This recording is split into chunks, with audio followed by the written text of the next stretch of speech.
2023년 7월 14일 말씀 사도행전 10장 17절에서 33절 제목 관습이 아닌 주님 뜻을 따르십시오.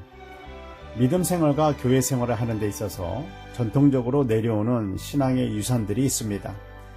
우리들도 알게 모르게 젖어있는 믿음 생활과 교회 생활의 모습들도 있습니다. 어떤 의미에서는 중요한 것이며 믿음 생활에 유익한 것입니다.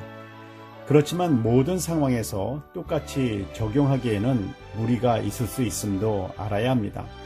그리고 무엇보다 그러한 전통적인 법이 만들어지는 데에는 사람을 유익하게 함이 아닌 하나님의 백성으로 유익하게 살아가게 함이 그 목적이었습니다. 느헤미야의 성전 재건과 에스라의 신앙 개혁을 보면 이방인과 사귐을 갖지 말라, 결혼도 하지 말라 명령합니다. 그 이유는 그들의 신앙이 하나님만을 섬기는 신앙에서 쇠속화되는 신앙으로 떨어지기 때문입니다. 그러나 하나님은 이방인들도 하나님께로 돌아오기를 원하십니다. 베드로는 뜬금없는 환상, 먹어서는 안 되는 부정한 음식을 잡아먹으라, 하나님께서 깨끗게 하신 것을 더럽다 말하지 말라 하시는 하나님의 말씀이 무슨 뜻인지 몰랐습니다. 이게 무슨 일인가 생각하고 있을 때 성령께서 고넬료에게 말씀을 주신 대로 고넬료가 보낸 사람들이 베드로가 있는 집에 찾아왔습니다. 성령 하나님께서는 베드로에게 의심하지 말고 내려가 그들을 만나라고 말씀하십니다.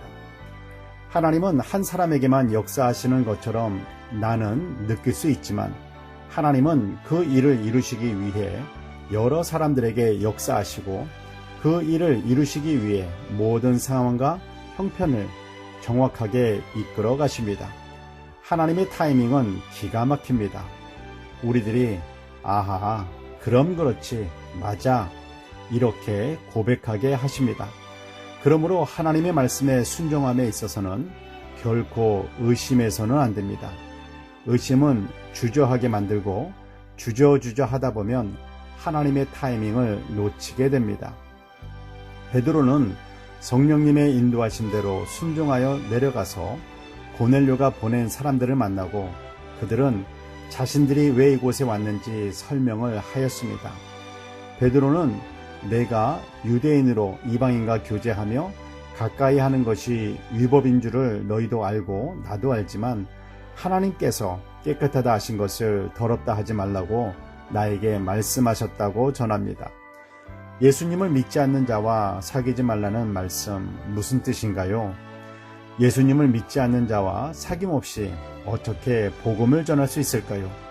복음 전도, 그 영혼을 구원하기 위한 목적으로의 사귐은 꼭 해야 합니다.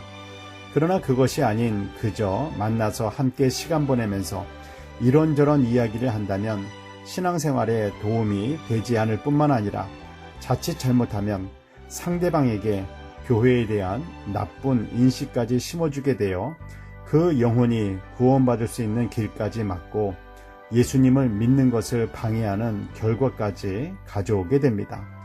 조금 과하게 말하면 내가 좋아서 만나는 사람이 천국이 아닌 지옥으로 가도록 도와주는 것이 됩니다. 베드로는 유대인의 법을 어기고 고넬료를 찾아갑니다. 그러나 하나님은 이미 그 법을 깨뜨리셨습니다. 예수님께서도 우물가에서 사마리아 여인과 대화를 나누셨습니다. 고넬료가 베드로를 만나자 발 앞에 엎드려 절합니다. 베드로는 고넬료를 일으켜 세우며 나도 사람이라고 말합니다. 하나님의 사람은 늘 겸손 또 겸손해야 합니다. 그것은 자기 자신도 교만해지지 않을 수 있도록 하는 하나의 방법입니다. 고넬료는 베드로에게 여기까지 오셨으니 잘 하였나이다.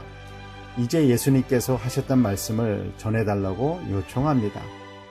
고넬료는 예수님께서 어떤 말씀을 하셨는가를 듣기를 소망했습니다.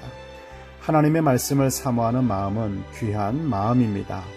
예수님을 사랑하게 되면 예수님의 말씀을 사모하게 되고 그 말씀에 사로잡히게 되면 하나님의 뜻, 예수님의 뜻을 따라 살아갈 수 있는 믿음과 힘을 얻게 됩니다.